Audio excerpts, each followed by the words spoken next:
The first time my mother called me the maid, I was 12. She didn't mean it cruelly, at least not in the way people imagine cruelty. I had spent the afternoon clearing dishes after a birthday party while my older sister studied upstairs. Mom smiled at one of her friends and said, "Emily's going to save lives." "Lily? She keeps this house running." Everyone laughed. It became one of those family jokes that somehow never expired. By Thanksgiving, 22 years later, my sister really was a doctor. A good one, from everything I'd heard. She worked impossible hours and deserved every bit of respect she earned.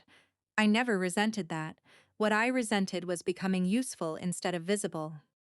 I cleaned vacation rentals for a property management company.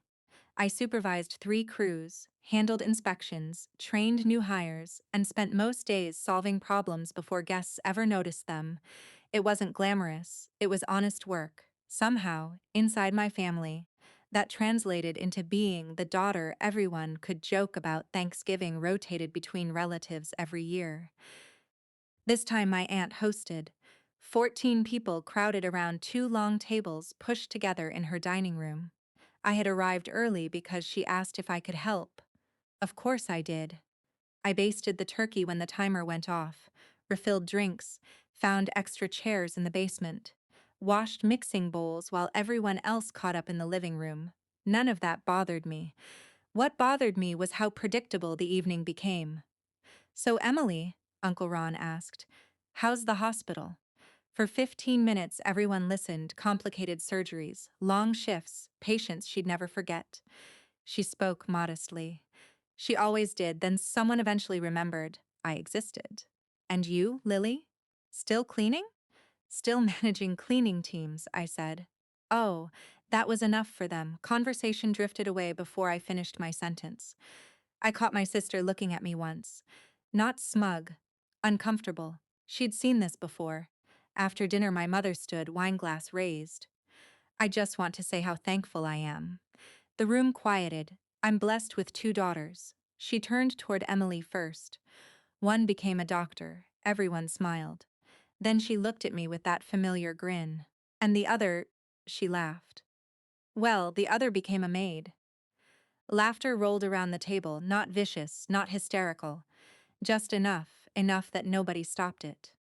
Enough that I stared at my folded napkin because looking up suddenly felt impossible. Someone patted my shoulder. "As long as you're happy," they said. I smiled automatically. Years of practice. The conversation restarted. Plates clinked.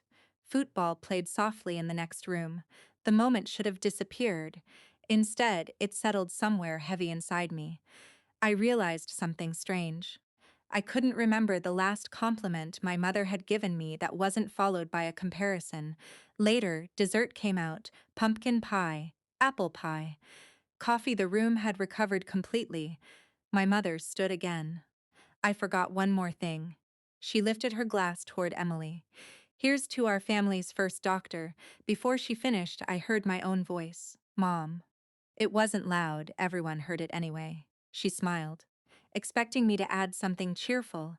Instead, I asked, "Can I say something first?" She hesitated. "Of course." I stayed seated.